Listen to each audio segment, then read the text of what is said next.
Hello friends, कैसे हैं आप सभी। मेरा नाम है दिव्या वर्मा और आप सभी हैं मेरे साथ इंडिया के बेस्ट स्टडी चैनल पर, जिसका नाम है स्मार्ट स्टडी 101। दोस्तों, आज हम लोग बात करने वाले हैं बीए पार्ट 2 यानी बीए सेकेंड ईयर की ड्राइंग के बारे में। आज हम लोग पढ़ेंगे अजंता की गुफाओं के बारे में। ये आपका महत्वपूर्ण चैप्टर है, ठीक है। बहुत ही ज़्यादा इम्पॉर्टेंट चैप्टर है, जिससे आपकी परीक्षा में क्वेश्चन पूछे ही जाते हैं। इसमें कोई दो राय है ही नहीं। यहाँ से आपके क्वेश्चन जरूर आएंगे, 100% है, ठीक है। तो इस चैप्टर को आप लोग ध्यान से अच्छे से पढ़िएगा। चलिए वीडियो को स्टार्ट करते हैं। वीडियो को स्टार्ट करने से पहले दोस्तों एक बात तो रही गई, वीडियो पसंद आती है तो वीडियो को लाइक शेयर सब्सक्राइब जरूर करिएगा। चलिए अब वीडियो को स्टार्ट करते हैं। बौद्ध चित्रकला। दोस्तों, आज हम लोग पढ़ने जा रहे हैं बौद्ध चित्रकला, जिसे 3 भागों में डिवाइड किया गया है। पहला टॉपिक है आपका अजंता, दूसरा टॉपिक है बाघ और तीसरा टॉपिक है सिगरियाँ, ठीक है। तो तीनों टॉपिक को हम लोग विस्तार में पढ़ेंगे। तो आज हम लोगों को अजंता की गुफाओं के बारे में पढ़ना है। ये आपका पहला टॉपिक है, इसे हम लोग सबसे पहले कंप्लीट करेंगे। चलिए देखते हैं। अजंता की गुफाओं के बारे में पढ़ने से पहले ये देख लेते हैं किसके बारे में पढ़ना क्या है। ऐसे पढ़ने के लिए अजंता के बारे में बहुत कुछ है। आप बुक खोल के देखेंगे, उसमें आपको बहुत कुछ मिल जाएगा, लेकिन वो सारा कुछ आपको नहीं पढ़ना है। जो आपकी परीक्षा की दृष्टि से इम्पॉर्टेंट है, महत्वपूर्ण है, वही आपको यहाँ पर पढ़ाया जाएगा, ठीक है। तो कुछ इम्पॉर्टेंट बिंदु हैं, उन्हीं को आगे हम लोग डिस्कस करेंगे। एक बार देख लेते हैं वो कौन से महत्वपूर्ण बिंदु हैं। तो पहला है नामकरण, फिर है गुफाओं की स्थिति, गुफाओं का विकास, गुफाओं के प्रकार, चित्रण विधि, खोज एवं जीर्णोद्धार, ठीक है। इन्हीं टॉपिक को आगे हम लोग विस्तार में यानी कि डिटेल में पढ़ेंगे, ठीक है। चलिए देखते हैं। गुफाओं का विकास। जो अजंता की गुफाएं थी, उनका जो विकास हुआ था, उनका टाइम क्या था, चलिए देख लेते हैं। अजंता की गुफाओं का विकास 200 ईसा पूर्व से 650 ईस्वी के मध्य हुआ था। यहाँ पर ध्यान देने योग्य बात यह है कि 200 ईसा पूर्व दिया है और यहाँ पे क्या दिया है, 650 ईस्वी। ये ध्यान देने योग्य बात है, इसे आप लोग ध्यान रखिएगा। चलिए नेक्स्ट पॉइंट देखते हैं। वाकाटक राजाओं के संरक्षण में अजंता की गुफाएं बौद्ध भिक्षुओं द्वारा उत्कीर्ण की गई थी, ठीक है। जो अजंता की गुफाएं हैं, उनका निर्माण बौद्ध भिक्षुओं के द्वारा हुआ था, ठीक है। चलिए आगे देखते हैं। अजंता का नामकरण। अजंता प्राचीन बौद्ध ग्रंथ महामयूरी में अजतंजय नामक एक ग्राम का उल्लेख मिलता है, ठीक है। एक प्राचीन बौद्ध ग्रंथ महामयूरी में अजतंजय नामक एक ग्राम का उल्लेख मिलता है। ऐसा माना जाता है कि अजंता का प्राचीनतम नाम अजतंजय था, ठीक है, जो बाद में चलकर अजिष्ठा नाम से प्रसिद्ध हो गया, ठीक है। यहाँ पे क्या कहानी चल रही है, महामयूरी ग्रंथ में अजतंजय नाम के एक ग्राम का उल्लेख मिलता है, जिससे क्या अनुमान लगाया गया कि अजंता का जो प्राचीन नाम था वो अजतंजय था, जो बाद में अजिष्ठा नाम से प्रसिद्ध हो गया, ठीक है। यही अजिष्ठा शब्द अंग्रेजी भाषा में अजंता नाम से उच्चारित होने लगा, ठीक है। फिर हिंदी भाषा में अजंता नाम से लोकप्रिय हो गया और वर्तमान में इन्हीं गुफाओं का नाम जो है वो अजंता पड़ गया, यानी कि वर्तमान में गुफाएं इसी नाम से प्रसिद्ध हैं। किस नाम से, अजंता के नाम से, ठीक है।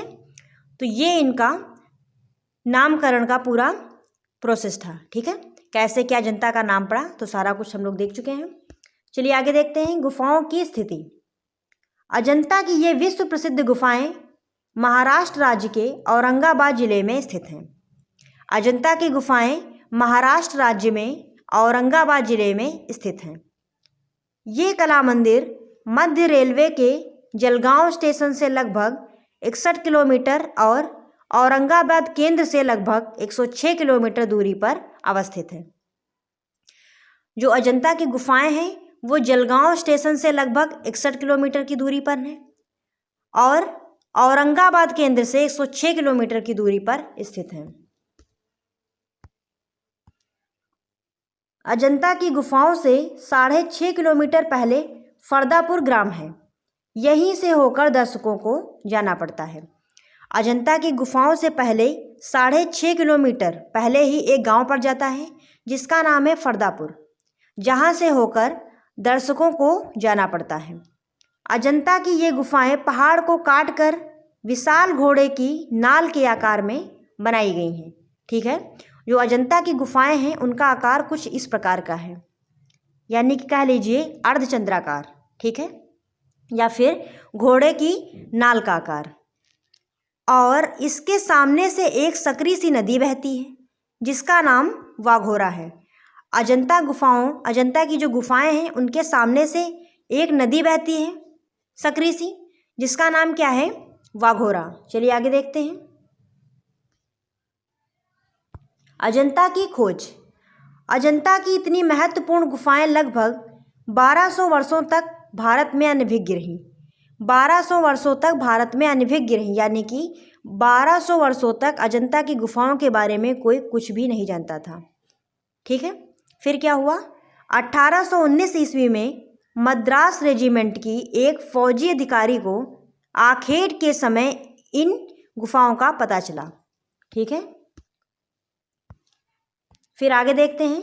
1845 से 1866 में ईस्ट इंडिया कंपनी ने मेजर रॉबर्ट गिल को अजंता की अनुकृतियां बनाने हेतु इंडिया भेजा, जिन्होंने इन चित्रों की अनुकृतियां बनाई, जिनमें से 30 श्रेष्ठ अनुकृतियां लंदन भेजी गईं। ठीक है, जो ईस्ट इंडिया कंपनी है उसने मेजर रॉबर्ट गिल को अजंता की अनुकृतियां बनाने के लिए भारत भेजा। ठीक है, फिर रॉबर्ट गिल जो थे वो भारत आए और यहाँ उन्होंने अजंता की अनुकृतियां तैयार की, जिनमें से जो इनकी श्रेष्ठ 30 अनुकृतियां थी उनको लंदन भेजा गया। लंदन के क्रिस्टल पैलेस के अग्निकांड में अधिकांश चित्र नष्ट हो गए। फिर लंदन में जो क्रिस्टल पैलेस है वहाँ पर एक अग्निकांड हो गया था। ठीक है, जहाँ पर क्या हुआ, जो चित्र थे उनमें के अधिकांश भाग उनके नष्ट हो गए। अधिकांश चित्र जो थे वो उसी अग्निकांड में जल गए। ठीक है, चलिए आगे देखते हैं। 1909 से 11 के मध्य लेडी हैरिंघम की अध्यक्षता में सर सैयद अहमद, नंदलाल बसु, असित कुमार हल्दर, वेंकटप्पा और समरेंद्रनाथ गुप्ता ने पुनः इन चित्रों की अनुकृतियां तैयार की। ठीक है, वो चित्र जो ले गए थे, क्या नाम था उनका? रॉबर्ट गिल, वो नष्ट हो गए थे, उनमें से कुछ चित्र नष्ट हो गए थे। फिर क्या हुआ? 1909 से 1911 के मध्य लेडी हैरिंघम की अध्यक्षता में सैयद अहमद, नंदलाल बसु, असित कुमार हल्दर, वेंकटप्पा और समरेंद्रनाथ गुप्ता ने पुनः यानी कि दोबारा से इन चित्रों की अनुकृतियां तैयार की। ये जो नाम दिए हुए हैं ये आप लोगों को याद रखने हैं। ठीक है, आगे देखते हैं। जिन्हें 1915 में इंडिया सोसाइटी ने अजंता फ्रेस्कोज नाम से प्रकाशित करवाया। ठीक है, अजंता में कुल 30 गुफाएं हैं। पहले 29 गुफाएं ही गिनती की श्रेणी में थीं, लेकिन कुछ वर्ष पूर्व एक और गुफा का पता चला जिसे 15A नाम दिया गया। इसका कारण यह है कि यह गुफा 14 और 15 के मध्य स्थित है। अजंता में पहले 29 गुफाएं ही थीं।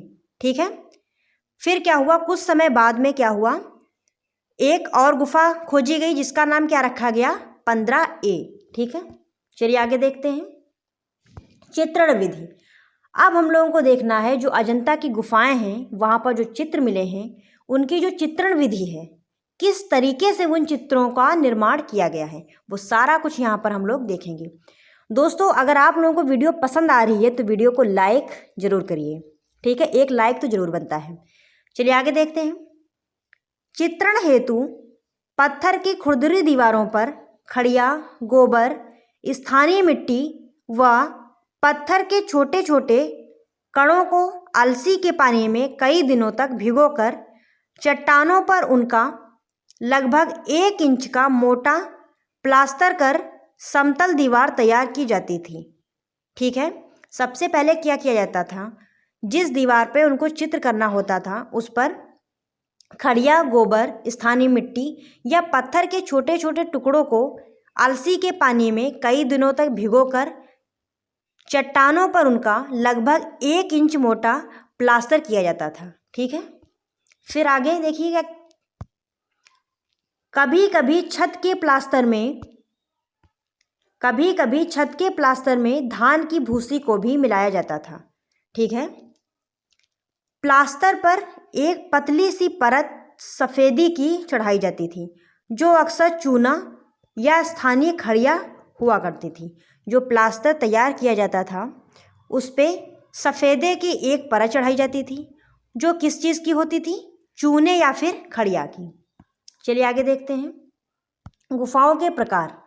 जो अजंता की गुफाएं हम लोगों को प्राप्त हुई हैं उसमें किस किस प्रकार की गुफाएं थी?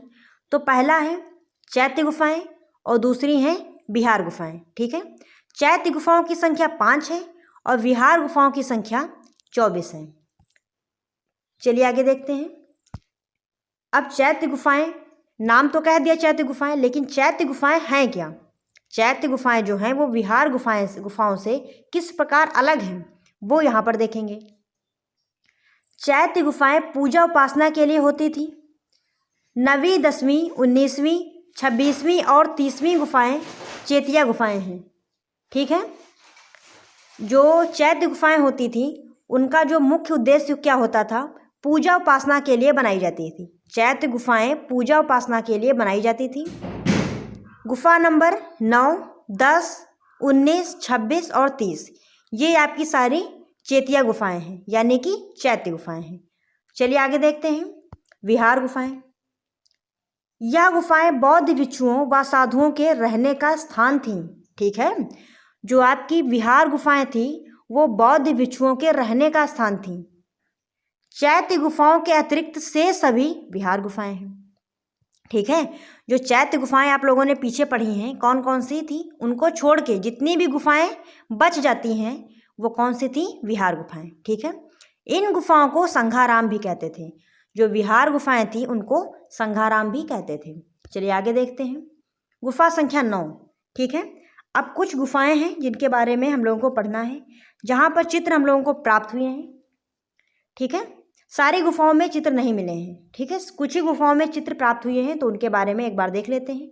तो सबसे पहले देखते हैं गुफा नंबर 9। ठीक है। यह एक चैत्य गुफा है।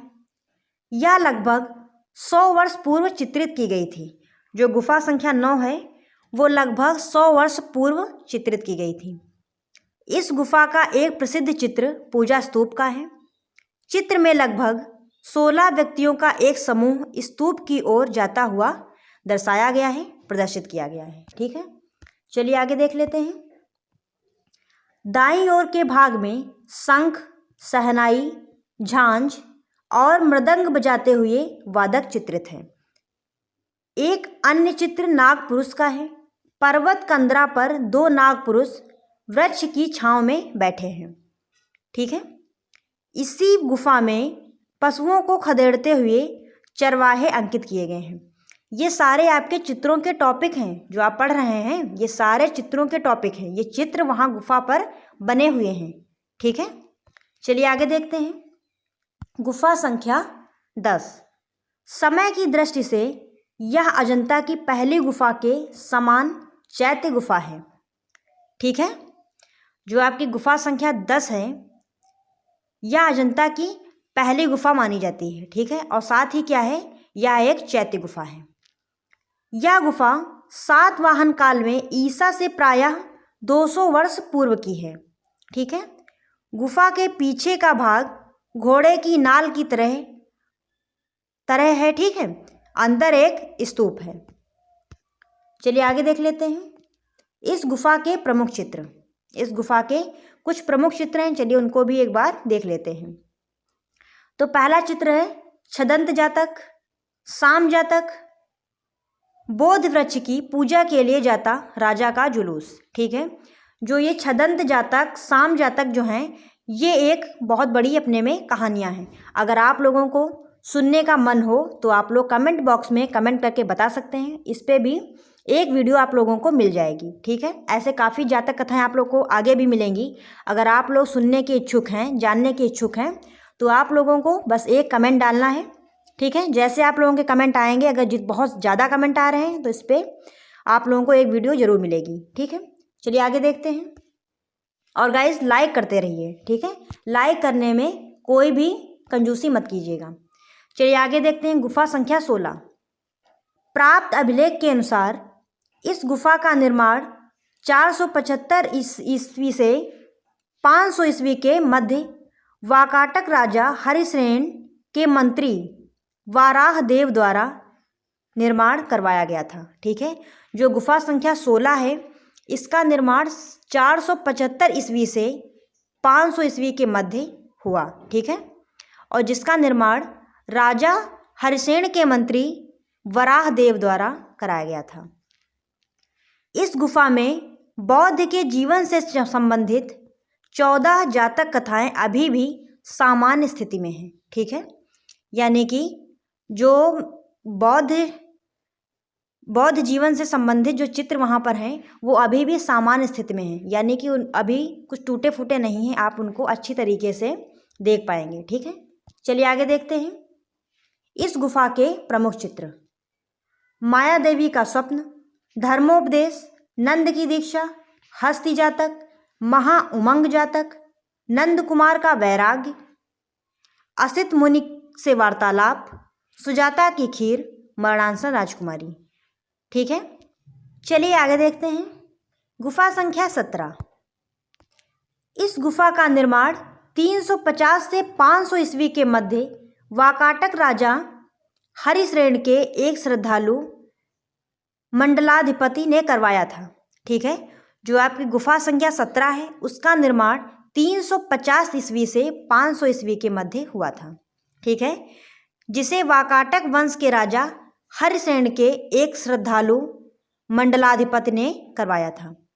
इस गुफा में सर्वाधिक चित्र बने होने के कारण इसे रंगशाला भी कहा जाता है। जो गुफा संख्या 17 है उसमें सबसे ज़्यादा चित्र बने हैं, इसलिए उसे रंगशाला भी कहा जाता है। चलिए आगे देखते हैं। इस गुफा के प्रमुख चित्र: विलासी का वैराग्य, पागल हाथी पर अंकुश, महाकवि का त्याग, हंसों की घबराहट, बेसंतर का दान, मच्छ जातक, मांसाहारी की शिक्षा, हंस जातक, यशोधरा की शिक्षा, जिसे माता पुत्र नाम से भी जानते हैं। इस चित्र को माता और पुत्र के नाम से भी जानते हैं। ठीक है, चलिए आगे देखते हैं। सिंघलावदान, महाकपि जातक, बंदर और भैंसा, सरभगिम जातक, राक्षसियों का रूप। ठीक है, जो आपकी जातक कहानियां हैं अगर आप लोग सुनने के इच्छुक हैं तो कमेंट करके बता सकते हैं। ठीक है, बाकी आपका जैसा मन। चलिए आगे देखते हैं। गुफा संख्या 1। यह गुहा मंदिर 475 से 500 ईस्वी के मध्य बना। यहाँ बोधिसत्वों के अनेकों चित्र मिलते हैं। इस गुफा के प्रमुख चित्र, अब गुफा संख्या 1 के प्रमुख चित्र देख लेते हैं। तो पहला चित्र कौन सा है? चोटियों के पहाड़ पर सांप की तपस्या। ठीक है, फिर पद्मपाणि अलोकेश्वर, जिसे क्या कहा जाता है? पद्मपाणि बोधिसत्व भी। ठीक है, फिर मार विजय, नागराज की सभा, ब्रजपाणि, शिवी जातक, श्रावस्ती का चमत्कार, महाजन का वैराग्य, नंद तथा सुंदरी का दृश्य, बैलों की लड़ाई। ठीक है, ये आपके सारे महत्वपूर्ण चित्र हैं। महाजनक का वैराग्य, श्रावस्ती का चमत्कार। चलिए आगे देखते हैं। गुफा संख्या 2। यह गुफा 500 से 550 ईस्वी के मध्य निर्मित हुई। गुफा संख्या 2 500 से 550 के मध्य निर्मित हुई। इस गुफा के प्रमुख चित्रों के बारे में देख लेते हैं। हंस जातक, विदुर पंडित की कथा, सुनहरे मृग का धर्मोपदेश, दया याचना, बुद्ध जन्म। ठीक है दोस्तों, आज के लिए बस इतना ही। अगर आप लोगों को वीडियो पसंद आई है तो वीडियो को लाइक ज़रूर करें, ज़्यादा से ज़्यादा लोगों के पास शेयर करें। फिर मिलते हैं ऐसे ही किसी नई वीडियो के साथ। तब तक के लिए बने रहिए आप मेरे साथ। धन्यवाद। जय हिंद।